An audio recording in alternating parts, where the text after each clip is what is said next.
The sun rose over the ragged teeth of the red mountains as the dawn's pale light stretched across the sky, painting it in streaks of pink and orange. A crisp breeze wafted across the fields south of King's Landing, rustling the tall grasses and carrying with it the scent of the Blackwater rush. Farmers trudged along the dusty roads, yawning as they made their way to fields that needed tilling, and merchants guided their wagons toward the city gates. In these early hours, the Seven Kingdoms still slept, ignorant of a gathering threat that would soon ripple across the land. A threat as ancient as old Valyria itself, dormant for centuries, waiting in the ashes. Unbeknownst to most, that threat had already begun its slow, deliberate awakening, coiling its dark tendrils around unsuspecting hearts and preparing to cast a dreadful shadow upon Westeros. At the edges of the narrow sea, an unremarkable trading galley named the Wayward Griffin bobbed upon calm waters. Its sails hung limp in the still morning air, waiting for the wind to pick up so it could continue its journey south toward Dorne. On the deck stood Tomas Waters, a young man of no noble birth, leaning against the ship's railing. He was broad-shouldered and dark-haired, with an earnest demeanor that belied a keen wit. He gazed toward the horizon with a sense of anticipation he could not fully explain. Perhaps it was the prospect of seeing Sunspear for the first time, or perhaps something deeper tugged at his heart. He could feel a subtle stirring in the air these past few days, an unplaceable tension that made his skin prickle as though lightning lurked just out of sight. Another passenger stood a few paces behind him, Maester Willem, a gray-robed scholar whose chain glimmered dully in the early light. He had a perpetually drawn expression, his forehead creased with lines of worry. He was heading to the water gardens at the prince's request, sent as a mediator in some local dispute. He knew far more about the arcane rumors surrounding the old empire of Valyria than anyone might have guessed, for he had spent countless hours in the vaults of the citadel, poring over texts others deemed too ancient or obscure to merit attention. Though the tales were more legend than fact, stories of sorcery beyond reason, whispered to be lost forever in the Doom. Some corner of Willem's academic mind refused to let them go. In the last few moons, he had heard unsettling accounts from sailors. Sightings of strange lights beneath the sea near Valyria's smoking ruins, ghostly shapes on the horizon, and ominous murmurs of a power that should have perished long ago. Tomas turned to speak, but the words stalled in his throat. He was not a man to be easily frightened, yet the quiet dawn air held such a suffocating weight that he found himself inexplicably anxious. He'd once been told by a hedge knight that men who could sense changes in the winds had dragon dreams, a Valyrian trait rumored to linger in the blood of Targaryen bastards. But Tomas dismissed the notion. He had no illusions of grand lineage. His mother was a tavern girl, his father unknown. Still, there were nights when his dreams were vivid, images of fire and shadows, crumbling cities and serpentine shapes in the sky. He cleared his throat, pushing the unsettling thoughts aside. "Maester Willem, will we make port by nightfall?" The old maester sighed. "If the wind favors us, perhaps. But these waters are unpredictable near the stepstones. Dorne might greet us by dawn tomorrow, if we are fortunate." He paused, his gaze lingering on Tomas.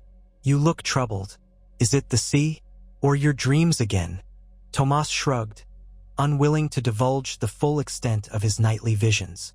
"A bit of both. My father told me in the few memories I have that the sea is a graveyard of secrets. Sometimes I think the sea is watching us." Maester Willem's lips twisted into a half-smile. "The sea has watched many come and go. Let us hope it remains indifferent for our crossing." Later that day, as the Wayward Griffin finally caught a breeze, it sailed past a distant silhouette in the waters, the old ruins of a Valyrian outpost on a tiny, rocky isle long abandoned. While most of the travelers on deck paid little attention to the crumbling structure, Tomas found himself transfixed. He saw shattered walls scorched black, statues decapitated by time and tides, and strange glyphs carved into the remaining stone. An unexplainable pulse seemed to emanate from those ruins, like a silent plea or warning. He felt compelled to speak to Maester Willem, but when he turned, the old scholar was already watching him from across the deck, his expression mirroring Tomas's unease. That night, dreams visited Tomas with a new intensity. He saw a colossal shape coiling in the heart of old Valyria, something made of obsidian scales and unearthly fire. The air crackled with sorcery, roiling with the echoes of countless screams. Towers built of fused black stone loomed in a labyrinthine city. Across the roiling sky, dragons circled, twisted in shapes that defied logic, as if the lines of their bodies blurred and melded into the clouds of volcanic ash. Then the vision shifted. He stood on the battlements of the Red Keep, but the city of King's Landing below was empty, its streets devoid of life. The Iron Throne Room was silent except for a drip of water echoing in the gloom. On the floor, he found a single scorched skeleton clutching a piece of twisted Valyrian steel. Before he could see more, a whispering voice uttered words in a dialect that chilled him to the bone, a guttural incantation that seemed to set the dream ablaze. He awoke with a jolt, sweat-soaked and gasping for breath. The cabin rocked gently around him, and through the porthole he could see it was still dark. Struggling to calm his pounding heart, he stepped into the corridor. Maester Willem's door was open, and a dim candle burned inside. He found the old man hunched over a small chest. In the low light, Tomas could see pieces of parchment scattered across the narrow bunk. Strange sigils, rubbings of ancient carvings, and half-finished translations. The maester looked up, startled. "Apologies," Tomas said softly. "I couldn't sleep." Willem eyed him warily. "No need to apologize. I have trouble sleeping these days as well." He lifted a page covered in spidery text. "These are fragments of a Valyrian codex. I fear there's something ill about them. I can't prove it, but I sense it. Every time I read these words, I feel as if someone, or something, stares back at me through the ink." Tomas shivered. "I dreamt of ruins, of sorcery." He swallowed, uncertain if he should continue. "It felt real, like I was there. Perhaps you were, in a manner of speaking." Maester Willem pushed aside some of the pages to make room for Tomas to sit. "Prophetic dreams are not unheard of, especially if you have a trace of Valyrian blood." Tomas shifted uncomfortably. "I'm just a bastard. I doubt I have anything special in my veins. But these dreams, they scare me." The maester regarded him carefully. "Sometimes bloodlines are not as simple as we like to think. Your dreams, combined with these texts, might be warning us. I've heard rumors that in the east, near the Smoking Sea, certain warlocks and sorcerers have been sighted. They carry tokens of old Valyria, impossible relics that should have been destroyed in the Doom. I suspect some hidden cult has managed to preserve the darker arts. But how? The Doom swallowed Valyria. Everything was lost." "Not everything," Willem said. "The Targaryens fled, but they were not the only ones. There were others deeper in the craft who might have survived, or at least their descendants. If they did, they've had centuries to lie in wait." A strange hush followed. The candle guttered, casting monstrous shadows on the walls. The sense of being watched crept over them both. At length, Tomas whispered, "What do you think they want?" "Power," said Willem, almost too quickly. "Power is always the aim. The texts speak of forging something stronger than Valyrian steel, something that can control dragons, bend the minds of men, even shatter the protective magic in the north. Should such knowledge truly exist, it would mean catastrophe for Westeros." They spoke late into the night, the rocking of the ship punctuating their hushed conversation. By the time the first hints of dawn emerged, they both felt an unspoken resolve. They must discover the truth about these rumors and, if necessary, warn the realm. Several days later, the wayward griffin docked in the harbor at Sunspear. The golden spear of House Martell rose tall against the bright sky, and the city buzzed with life. Merchants hawked pomegranates and olives, camels groaned under heavy loads of spices and textiles, and children darted between the bustling crowds. Tomas and Maester Willem disembarked, eager to locate a certain caravan rumored to have traveled from Essos carrying rare artifacts. They found it pitched outside the city gates, a ragged ensemble of traders from Volantis, Lys, and beyond, each hawking exotic goods. Among them was a man named Zalinaro, known to deal in relics from dead civilizations. Zalinaro was thin as a reed, with sharp features and cunning eyes that gleamed like polished onyx. His stall displayed a curious mix: pieces of broken pottery, tattered scrolls, even a chipped dragon's eggshell. Most were fakes, meant to deceive gullible lords. However, in one corner lay a piece that caught Maester Willem's attention at once. A small amulet shaped like a dragon's talon, carved from black obsidian and etched with Valyrian glyphs. The glyphs looked disturbingly similar to the ones he had studied in his codex fragments. Zalinaro's grin was predatory when he noticed their interest. "Ah, you have a good eye, Maester," he cooed. "A trinket of old Valyria, they say, found in the smoking sea, or so the fishermen claim." Maester Willem's gaze sharpened. "Who brought this to you?" Zalinaro shrugged elaborately. "A sell-sale I trust, a man who has ventured where others fear to go. He came back. Not quite right in the head, mind you, but with treasures to sell. Said there were more items like this deeper in the ruins. But he wouldn't go back, no matter how many dragons I offered." Tomas took a step closer, heart pounding. Up close, the amulet seemed to pulse with a cold, inhuman energy. "How much?" Zalinaro named a sum high enough to buy a small estate. Tomas looked to Maester Willem, uncertain how they could afford such an extravagant piece. To his surprise, the Maester produced a small purse from within his robes. "We'll pay half now, half upon receiving more information," he said, voice steady. "Tell us exactly where your sell-sale found it." Zalinaro hissed between his teeth, contemplating. "Greed won out. An isle just west of Valyria's smoking ruins. A place some call the Ashen Grotto. The sell-sale claimed it was riddled with tunnels and an underground temple. When he emerged, he was raving about voices in the darkness. They made the trade.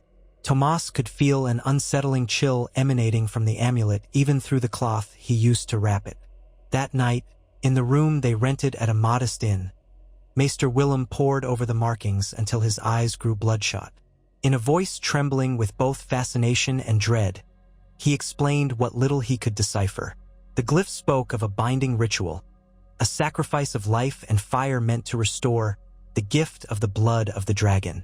One phrase repeated over and over: "When shadows burn and fires freeze, the tomb of power shall be unlocked." Tomas felt a shiver run down his spine. "Is this about raising dragons from the dead?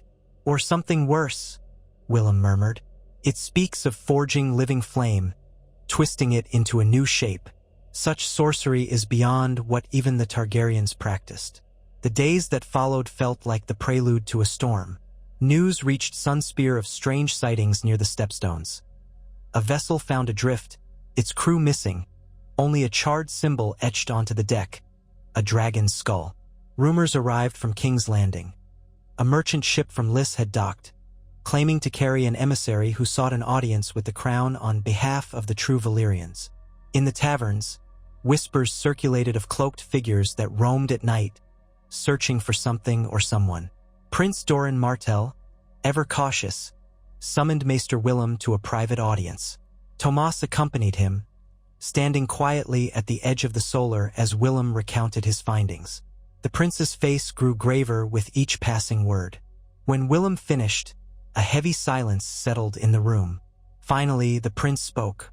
"These are troubling times, Maester. I have long suspected that the world's memory of Valyria would not remain buried forever. The Targaryens themselves are proof that remnants persist." He steepled his fingers.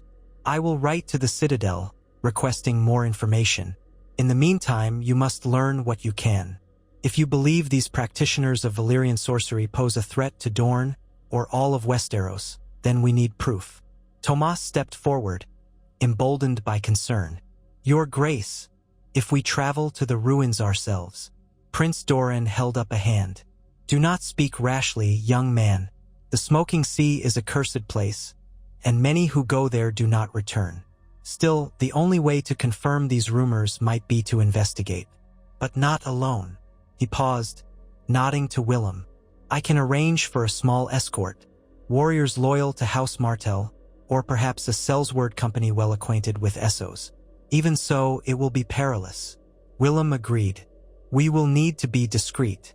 If these cultists are indeed active, they may have eyes in many ports. So it was decided. Tomas found himself part of an expedition to explore the edges of old Valyria. They were joined by 10 guards, led by a grim Dornish captain named Burin Sand, and 2 other maesters who specialized in ancient lore. A hired ship from Volantis, the Phoenix Dawn, would carry them. Before departing, they spent days gathering supplies. Potions believed to ward off disease from the toxic fumes in the smoking sea, protective amulets blessed by red priests, and iron cages for anyone who might return from the ruins changed.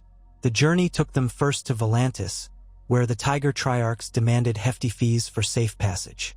For centuries, Volantis had claimed partial dominion over the Valyrian coast, though in truth no one held real power over the haunted peninsula. The city itself bore the echoes of Valyrian grandeur. Massive black walls, roads of fused stone, and architecture that soared impossibly high. As the expedition roamed the city in search of additional clues, they encountered a hooded figure in a bustling market who muttered cryptic phrases in High Valyrian. It spoke of a revelation in the heart of Ash. By the time they tried to follow, the figure had vanished in the crowd, leaving behind only a faint aroma of sulfur. After much delay, the Phoenix Dawn set sail once more, hugging the coastline of the Valyrian peninsula. Fog clung to the water like a living thing, and the sailors grew quiet and grim, refusing to speak at length about the perils ahead. One evening, as the sun dipped below the horizon in a bloody hue, the sea seemed to come alive with faint flickers of green phosphorescence. Burin Sand, a pragmatic man, kept a tight hand on the hilt of his curved sword, his mouth set in a grim line. Even the Dornish guards, men accustomed to hardship and battle, exchanged uneasy glances. At last, they arrived at the island known as the Ashen Grotto. From the deck, Tomas could see the jagged coastline, black sand beaches, and rock formations that looked like twisted spires reaching up to claw the sky. A sulphurous stench hung in the air, making their eyes water. The entrance to a network of tunnels gaped open at the base of a cliff. Something about that darkness felt unnatural, like a maw waiting to devour intruders. They made camp on a flat stretch of beach under the watchful presence of the Phoenix Dawn, which anchored just offshore. That night, a restless wind swept across the island, rattling tent canvases and hissing through the rocky outcrops. No one slept well. Tomas dreamt again, this time seeing shadowy robed figures performing a ritual deep within the earth. Their chants in High Valyrian resonated as if they were forging a new link in some infernal chain. The next morning, the group ventured inside the tunnels, torches casting flickering light on damp stone. The air grew chill, though the island's volcanic nature hinted it should be warm below ground. Runes of Valyrian design marred the walls in various places, some chipped away by time or intruders. An oppressive weight pressed on their minds as they descended, as though the darkness itself were sentient and observing them. At one junction, a foul odor wafted toward them, like rotting flesh and sulfur. They found a chamber stained with blackened soot, and in its center lay a large stone altar. Burin Sand stepped forward, pressing a torch closer. The Dornish guards muttered curses in their own tongue at the sight of a scorched human skeleton splayed across the altar, its arms bound by iron shackles. Around it were scattered shards of obsidian, each carved with glyphs similar to those on the amulet Tomas and Willem had seen in Sunspear. Maester Willem approached carefully, heart thudding. He knelt and examined the remains. Judging by the bone structure, it's a man, perhaps young. This is a sacrifice site.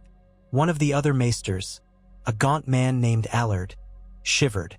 Dark magic, he whispered. They practiced blood sorcery here. Tomas's stomach churned. He noticed that the ground near the altar looked scorched in strange patterns, as if fire had erupted from beneath the stone. He heard something in the distance, a faint, rhythmic drip echoing through corridors. We should keep going. They navigated deeper, past collapsed passages and crumbling walkways of fused stone. At times, they had to squeeze through narrow gaps or climb down broken steps. Each minute felt heavier, as though they were trespassing in a domain that defied mortal laws. Finally, they reached a vaulted cavern whose ceiling glistened with mineral deposits. It was there they found it. A grand set of doors carved into the rock, each door formed from fused Valyrian steel and emblazoned with the image of a dragon devouring its own tail. The metal was tarnished and corroded in places, yet a sense of formidable power lingered. Willem and Allard studied the doors, searching for inscriptions. They found more glyphs that repeated the phrase they had seen before: "When shadows burn and fires freeze." Burinsand's men attempted to push the doors open, but they refused to budge. The metal vibrated eerily under their palms, as if something on the other side resisted. One of the Dornish guards, a big man named Zobar, grunted in frustration. "We've come all this way and found a locked door. Maybe we should leave it that way." But the scholarly instinct in Willem stirred. "We can't stop now. The significance of this place. There could be knowledge here that spells the difference between life and death for all of Westeros." He looked to Tomas. "Help us figure out how to open it." Tomas stepped forward, the amulet from Sunspear clutched in one hand. An odd notion struck him. The amulet seemed to resonate with the door. When he brought it close, a faint warmth emanated, though the glyphs on the steel should have been cold to the touch. Tentatively, he pressed the obsidian talon against a shallow depression in the door. There was a sound like distant thunder, and the metal shifted. With a groan that reverberated through the cavern, the doors cracked open, releasing a gust of stale air laced with a sulfuric tang. Beyond lay a corridor lined with more fused stone, lit by an otherworldly glow. As the group passed through, torches held high, the air seemed to grow thicker, making every breath a labor. They soon entered a vast chamber that took their breath away. It resembled a grand temple or throne room, its ceiling supported by columns shaped like coiled dragons. At the center rose a colossal dais upon which stood a raised platform, carved with runes. Torches were not needed here. The walls and columns pulsed with a faint bioluminescence, casting everything in a sickly green light. A hush fell over the expedition. Then they saw them, robed figures emerging from the shadows. At least a dozen, their faces hidden by hoods stitched with draconic motifs. One stepped forward, taller than the rest, perhaps their leader. When he spoke, his voice resonated in High Valyrian, a low chant that made the walls quiver. Maester Willem stepped forth, trying to recall the proper tongue. He greeted them, attempting to parley. The figure laughed, a cold, mirthless sound. From beneath the hood, twin points of crimson light glowed, as if the man's eyes were burning coals. He raised a hand, and a sudden wave of invisible force knocked several guards to their knees. Burinsand barked orders. The Dornish guards rushed forward, steel drawn, but as they advanced, more robed figures appeared, blocking the way. Sparks of arcane fire danced across the floor. The air filled with the acrid stench of sorcery. When the first guard slashed his blade at a robed figure, the steel encountered a resistance akin to striking solid stone. Another guard managed to drive his spear into one cultist, who crumpled with a pained hiss. But soon the chamber erupted into chaos. Metal clashing, torches hissing as they fell, screams echoing against the carved walls. Tomas found himself face to face with one of the robed beings. He tried to raise his sword, but the figure moved with preternatural speed, raking at him with a hand wreathed in some shadowy flame. Tomas narrowly dodged, feeling heat sear across his forearm. He cried out. The amulet in his hand seemed to stir, and in a moment of panic, he thrust it forward as though it were a weapon. A shockwave rippled from the obsidian talon, forcing the robed figure back with a hiss. Across the chamber, Maester Willem and Maester Allard huddled behind a fallen column, shouting instructions to the guards. The tall cult leader stood upon the dais, chanting in a guttural dialect that seemed older than High Valyrian. In response, the columns quivered, dropping shards of stone. A swirling vortex of ash and embers formed in the air above the dais, twisting like a maelstrom of nightmares. Burinsand, bleeding from a gash on his forehead, rallied his men. "Form up! he shouted, driving his sword through another robed adversary. The swirl of ash above glowed with increasing intensity, as though a tear in reality was forming. Cold wind gusted out, mingling with waves of scorching heat. The atmosphere was an assault on the senses, leaving everyone disoriented. Desperate to stop the ritual, Tomas sprinted toward the dais. The cult leader, noticing him, turned his fiery gaze in Tomas's direction. Words of an unspeakable incantation filled the chamber. Tendrils of black flame erupted from the dais, lashing out at Tomas. He raised the amulet again in sheer instinct. For a moment, the tendrils halted, recoiling as if in pain. But the cult leader pressed on. Tomas felt a presence in his mind, a scorching force that attempted to break his resolve. Images flooded his thoughts.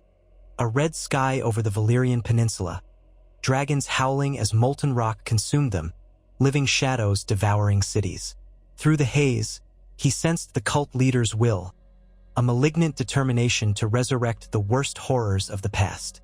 In a surge of defiance, Tomas clutched the amulet and shouted, channeling all the fear and anger he felt. The amulet blazed with an internal light, bright enough to blind. A booming sound rattled the temple walls, and the swirling vortex of ash above the dais imploded, extinguishing the black flames. For an instant, everything went silent.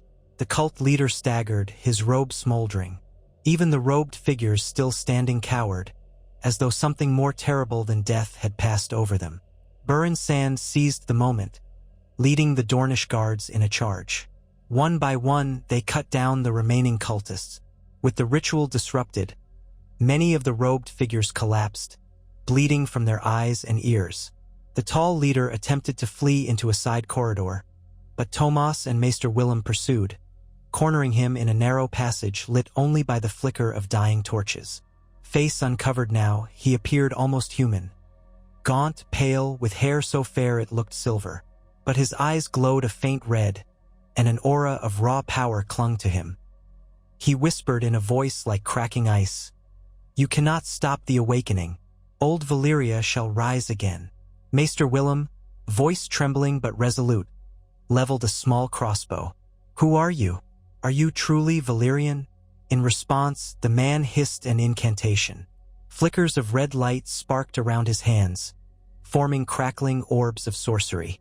Tomas reacted instinctively, slamming the amulet's obsidian point into the cultist's chest. There was a pulse, followed by a violent surge of energy. The cult leader let out a final gasp before collapsing, blood leaking from his mouth. The red glow in his eyes flickered and died. Willem and Tomas exchanged a look, both shaken. The amulet felt heavier than ever in Tomas's hand, as though it had fed on the cult leader's final moments. They returned to the main chamber, where the Dornish guards had subdued or slain the remaining cultists. A heavy pall of smoke and ash lingered, and half the torches had burned out or been trampled in the struggle. Burin Sand, slumped against a column, was breathing raggedly, holding a blood-soaked bandage to his side. They'd lost 4 guards, their bodies strewn about, eyes gazing lifelessly at the carved ceiling. Exhausted, the survivors gathered what they could: scrolls, talismans, anything that might offer more information about this cult. Maester Allard was tending to the wounded, tears streaming down his cheeks as he pressed cloth to fatal gashes. He looked up at Willem. "The knowledge we sought has cost us dearly." Willem nodded grimly. "Let's gather our dead. We must leave this cursed place. We have enough evidence to warn the realm." When they emerged onto the black sand beach, the sky was awash in twilight colors, the dying sun painting the horizon a deep crimson. The sight felt ominous rather than beautiful. Tomas's head throbbed, and his heart weighed heavy with guilt and fear. He could still hear echoes of that chanting in his mind, as if the cult leader's voice lingered in the wind. They boarded the Phoenix Dawn, weighed anchor, and set sail immediately. The captain, seeing their grim expressions and bloodied countenances, asked no questions. For a time, they traveled in silence, leaving the Ashen grotto behind. But the sense of dread did not lift. On the second night, Tomas stood at the ship's railing under a half-moon. He gazed at the amulet in his hand, the obsidian glinting in the pale light. He could swear he felt a pulse within the stone, like a heartbeat. He startled when Burin Sand approached. The captain's wound was bandaged, and his face etched with weariness. "We did what we had to," Burin said quietly. "Still, I fear we've only seen the tip of this threat."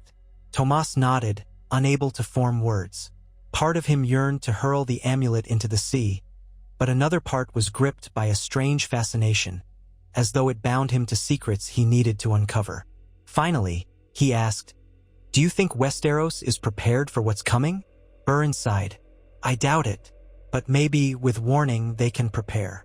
The two men stood side by side, looking out over the water that glowed faintly under the moon. The sea no longer seemed indifferent.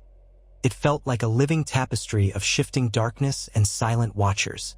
When they returned to Sunspear, Prince Doran greeted them with controlled alarm.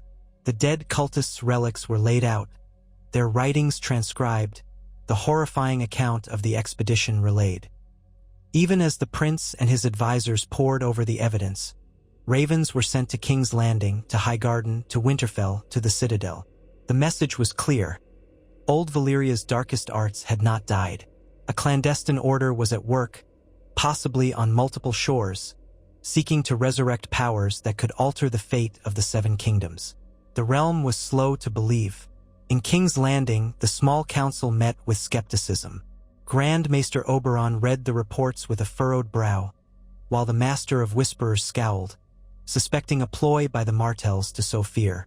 The Lord Commander of the Kingsguard wanted to dispatch a contingent of knights to investigate, but funds were tight and the crown was entangled in other disputes.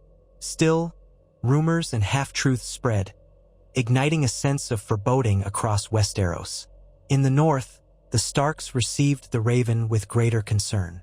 Word had reached them of unnatural storms along the Shivering Sea, where ghostly lights were seen dancing on the shoreline near ancient ruins. Some claimed these lights were will-o'-the-wisps, others said they were the spirits of drowned men. But a handful of sailors insisted they saw black shapes in the sky, gliding between the clouds, shapes that resembled dragons. For the north, already wary of the White Walkers and the unknown threats beyond the wall, the notion of Valyrian sorcery re-emerging was yet another cause for vigilance. Meanwhile, in Old Town, the Citadel found itself in turmoil. Different factions of maesters debated the authenticity of Maester Willem's findings. Some declared the documents fraudulent or misinterpreted. Others, who had studied the deeper mysteries of Valyria, sensed a terrifying ring of truth. Archives were consulted, hidden tomes unsealed, and the older maesters muttered about the folly of ignoring omens. Rumors of an upcoming conclave spread, where the Order's highest minds would decide on an official position. As the realm quarreled and debated, a second wave of disturbing reports arrived. Along the disputed lands in Essos, armies of Sellswords had begun to vanish, their encampments discovered abandoned, tents torn, fires cold. The only clue left behind was the same twisted dragon skull symbol etched into trees and rocks. Merchant ships that passed near the smoking sea reported seeing columns of flame rising from small islets at night. More worrying still, a handful of travelers swore they saw large winged creatures flying under the cover of darkness, their roars echoing across the water. Maester Willem, Tomas, and Burin Sand were summoned to Prince Doran Solar again. The prince looked more haggard than before, stress evident in the lines of his face. He placed a fresh missive before them, sealed with the crest of House Targaryen. Daenerys Targaryen, by some turn of fate, had sent word from Meereen. Her letter spoke of unrest among the followers of the Lord of Light, who claimed a new Messiah of Fire had been anointed in the ruins of Valyria. She feared their fanaticism might fuel wars in the east that could spill over into Westeros. Moreover, some of her scouts had encountered a cult that eerily matched the description of the one Tomas and Willem had fought. These cultists preached the coming of a draconic age, one that would eclipse all mortal realms. Burin Sand clenched his fists. They grow bolder by the day. If we do not act, they will consume everything. Maester Willem nodded. Agreed, but what action can we take? The crown is hesitant, other lords are dismissive, and the citadel is stalling. Daenerys Targaryen is too far in Essos to intervene directly here. We might be facing a threat on multiple fronts. Tomas spoke up, hesitation in his voice. In the chamber beneath the Ashen grotto, I felt something. I think the ritual we disrupted was only one part of a greater scheme. If these cultists can coordinate such rituals elsewhere, Prince Doran finished his thought. They might succeed in unleashing the full power of Valyria's sorcery. He looked out the window, eyes distant. Dorne alone cannot stand against it. We need allies. If King's Landing remains idle, we must rally the other great houses. The Reach, the Vale, the North, perhaps even the Iron Islands. Unity is our only hope to resist what is coming. And so began a tense period of raven flights, secret negotiations, and frantic preparedness. Word reached the Stormlands, where House Baratheon weighed its options.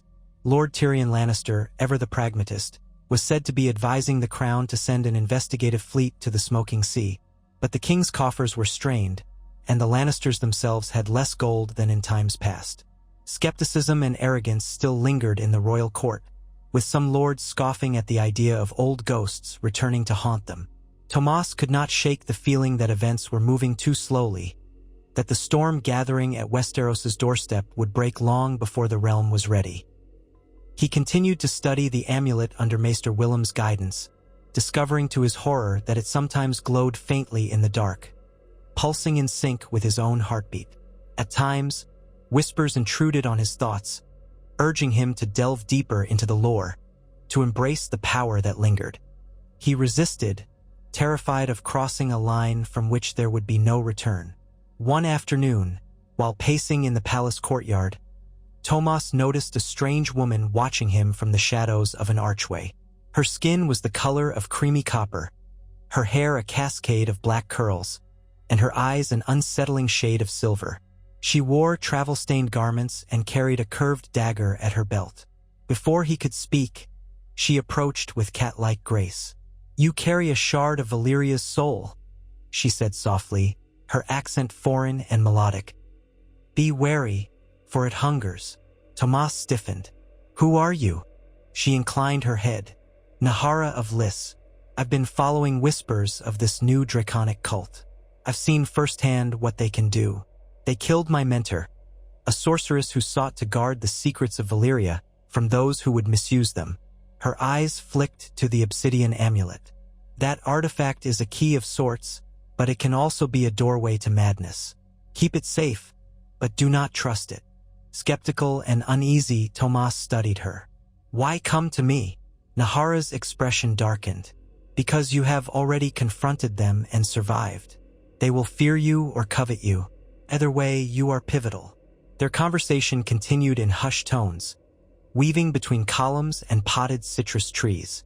She revealed a wealth of knowledge about Valyrian blood rituals, gleaned from her time among arcane practitioners in Lys and the Red Temple in Volantis.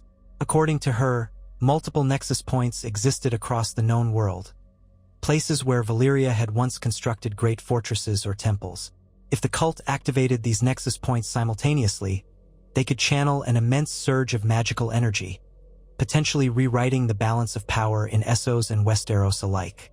In the following days, Nahara gained Prince Doran's cautious approval.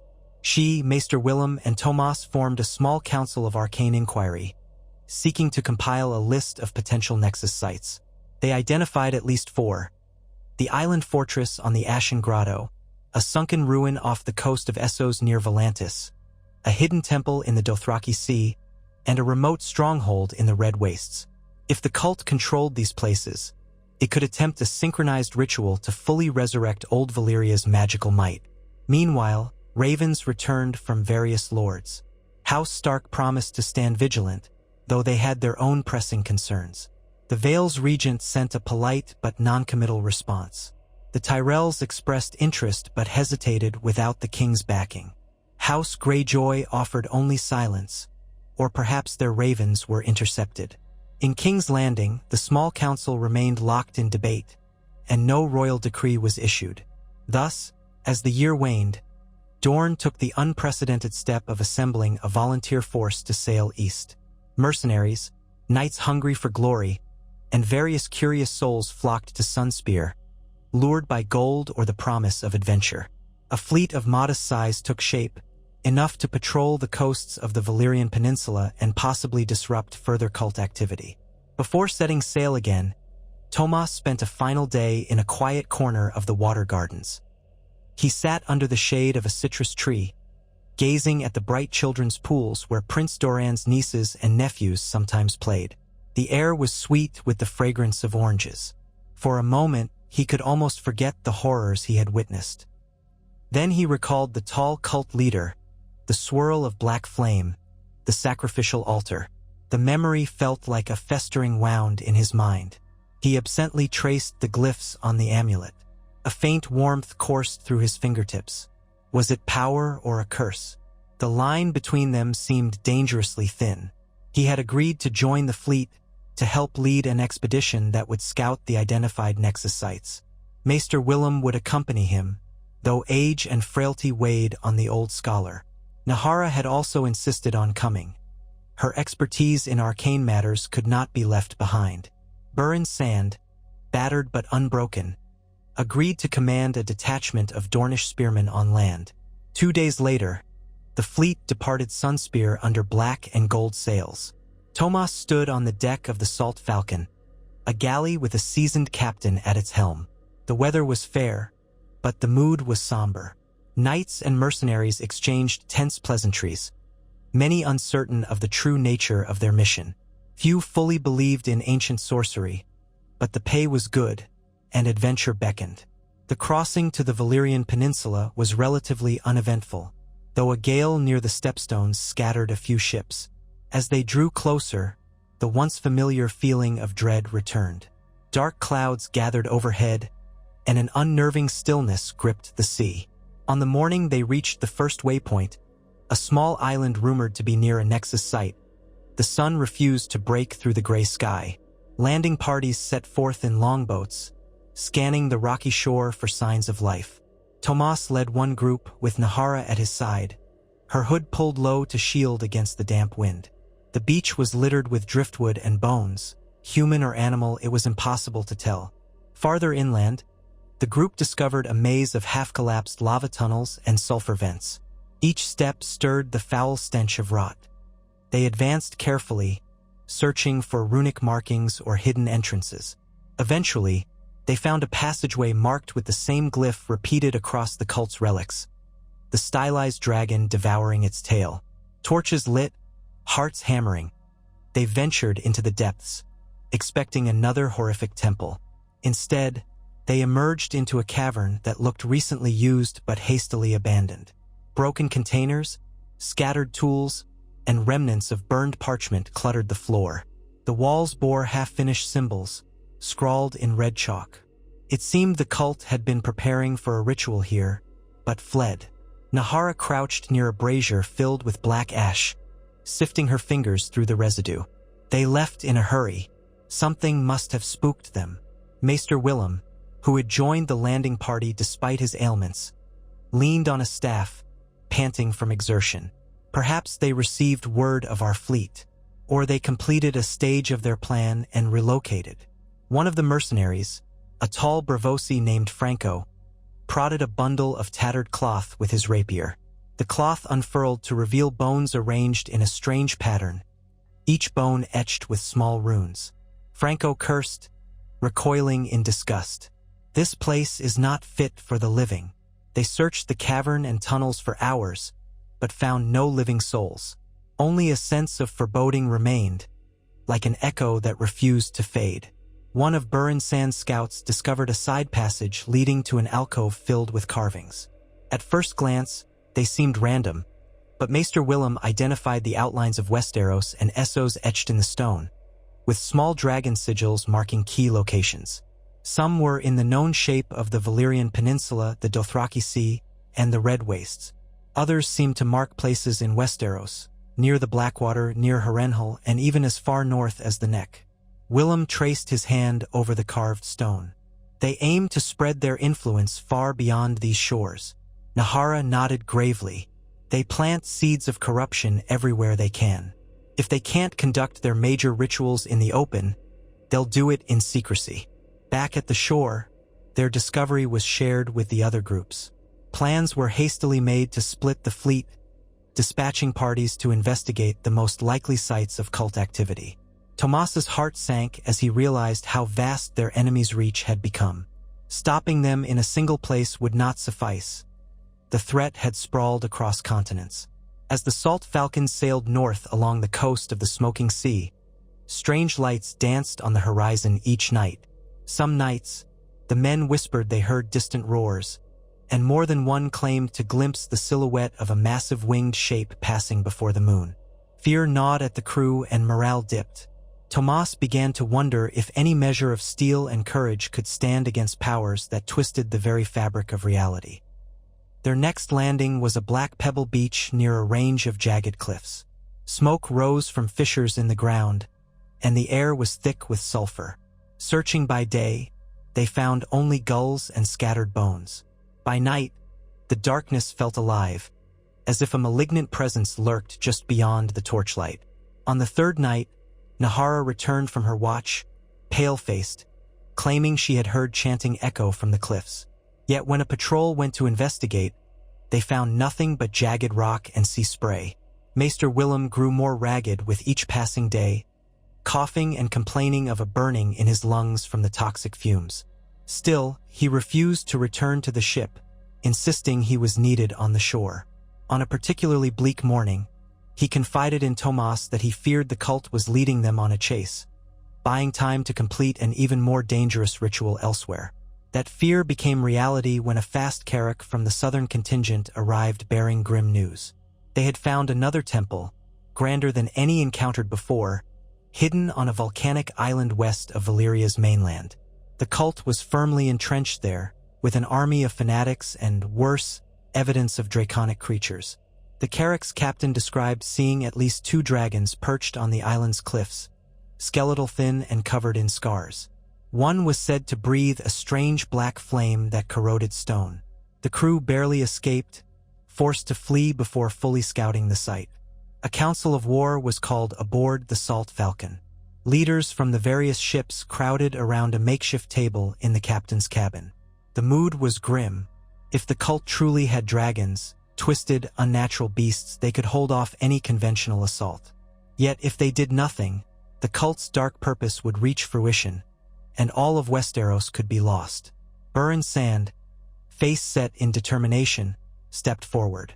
"We have enough men to launch a surprise attack, but only if we strike fast and hard." Nahara eyed him sharply.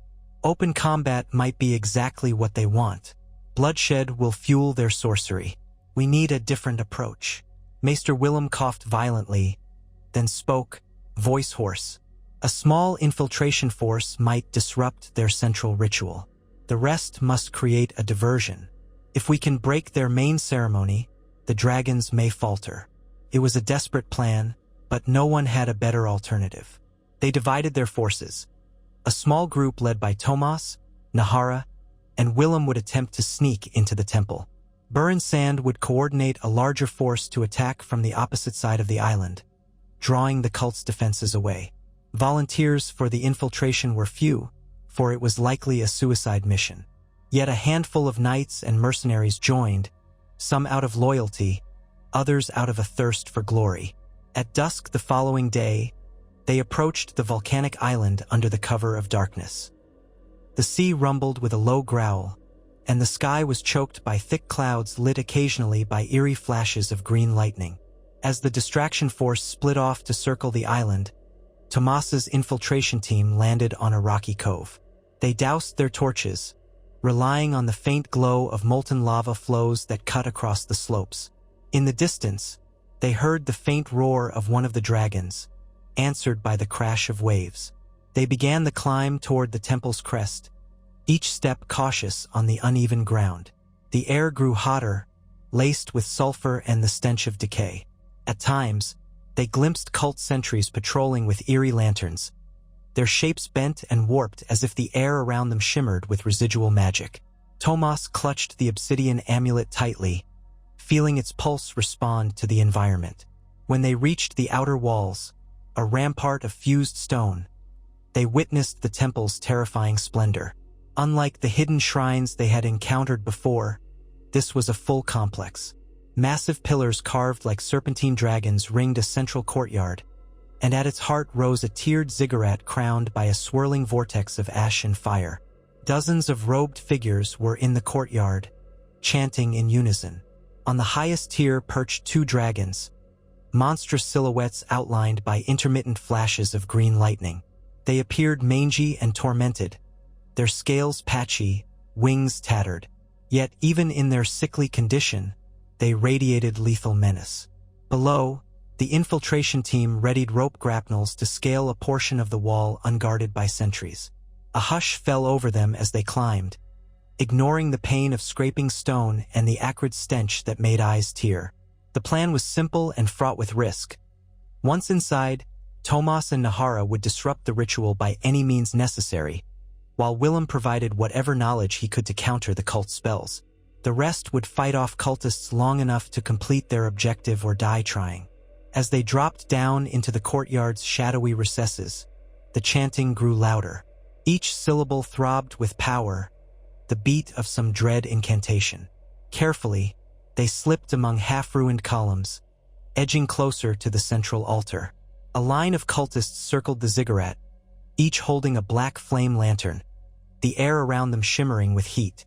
On the ziggurat steps stood a robed leader, taller and more imposing than any they had seen before, his face hidden behind a mask shaped like a dragon's skull.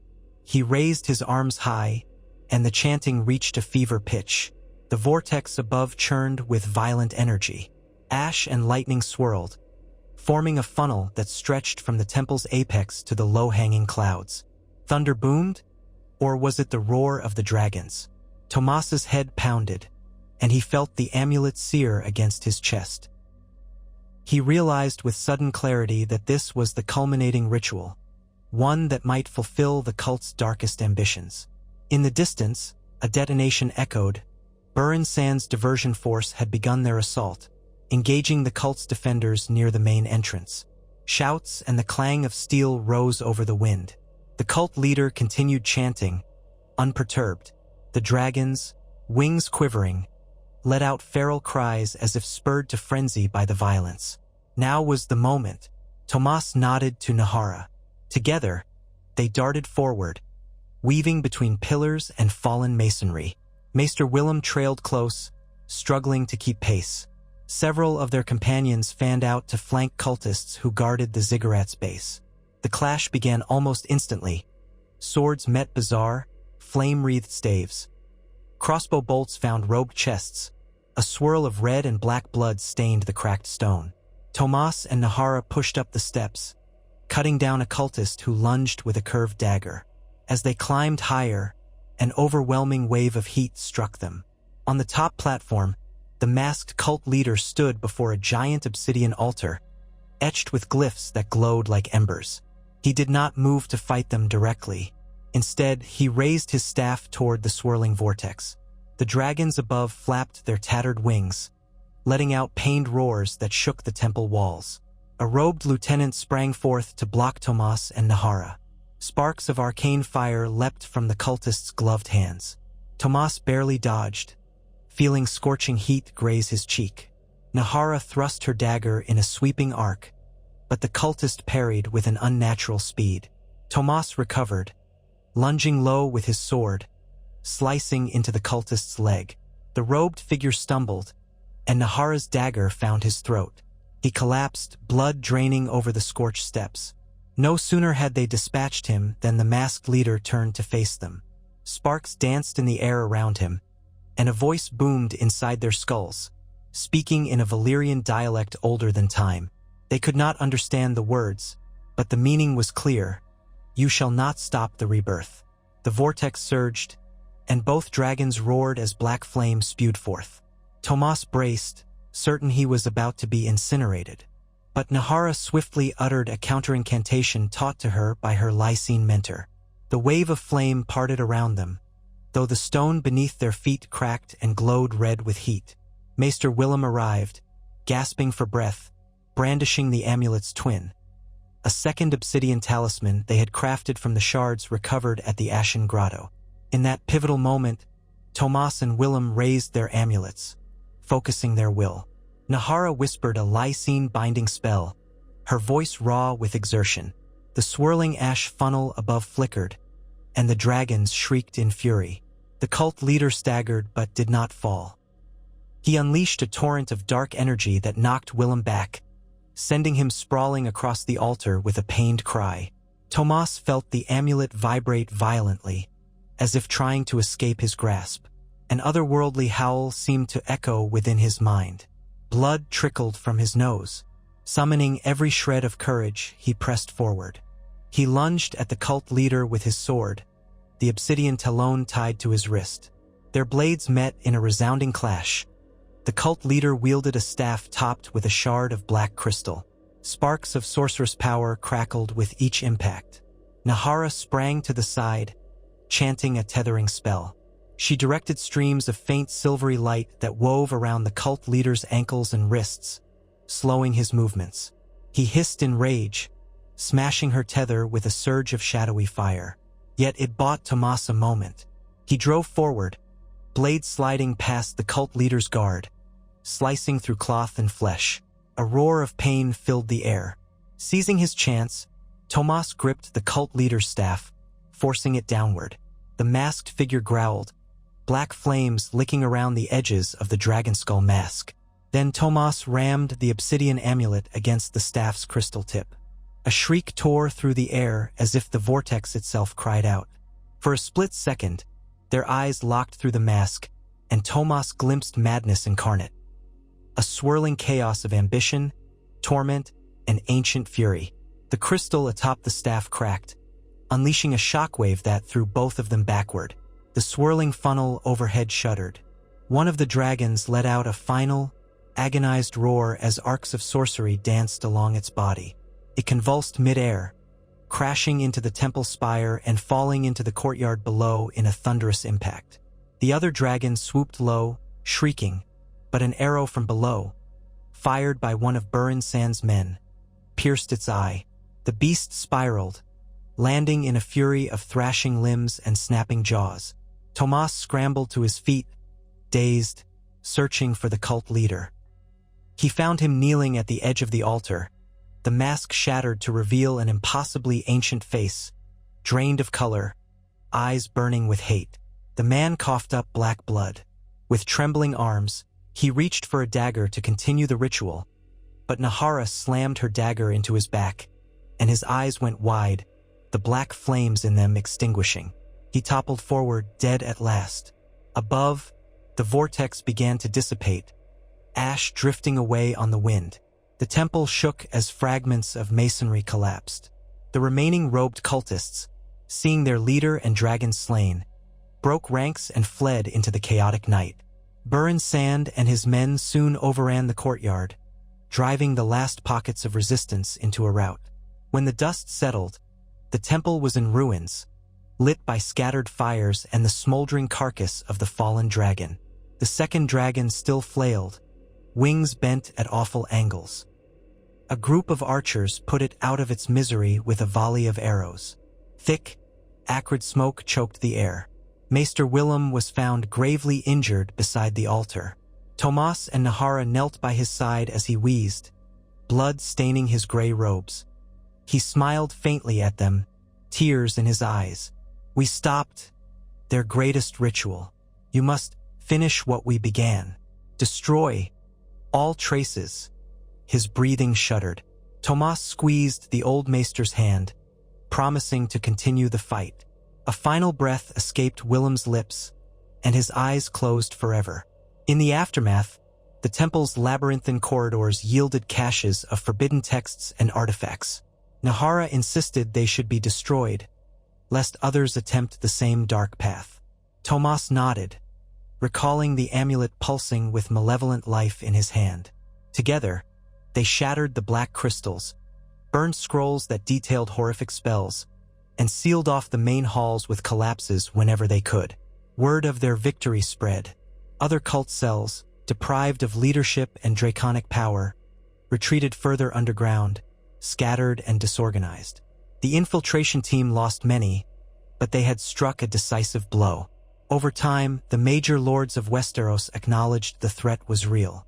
They fortified their coasts and watchtowers, ensuring any resurgence would meet swift retaliation. The Citadel convened an emergency conclave to codify new edicts on the study of sorcery, banning certain Valyrian texts outright. Tomas returned to Dorne a hero in the eyes of some, though he felt no triumph in his heart. He mourned the fallen and bore the weight of the knowledge they had uncovered. Often, he stood at the water gardens, gazing at the peaceful pools, remembering the horrors he had witnessed. Nahara stayed for a time, helping to hunt down remnants of the cult. Over shared wine beneath the stars, they spoke of forging a new beginning, one that honored the dead by preventing such dark legacies from ever returning. Late one night, Tomas climbed a tower in Sunspear that overlooked the sea. He carried the obsidian amulet, now inert and dull, its once pulsating glow absent. With a deep breath, he hurled it over the battlements, watching it plummet into the waves below. The splash was lost in the darkness, but he felt a strange sense of release, as though a door in his mind had finally closed. Yet in a secret vault far from Dorne, hidden from prying eyes, other amulets and forbidden tomes remained. Some would be discovered by the ambitious or the desperate in years to come, lured by promises of power. The legacy of old Valyria, it seemed, could never be fully extinguished, only held at bay by the vigilance of those who remembered its terror. And so Westeros carried on, scarred but unbroken, ever watchful for the next shadow that might rise from the ashes of an empire whose sorcery still whispered across the centuries, tempting the realms of men with the echo of dragons' fire.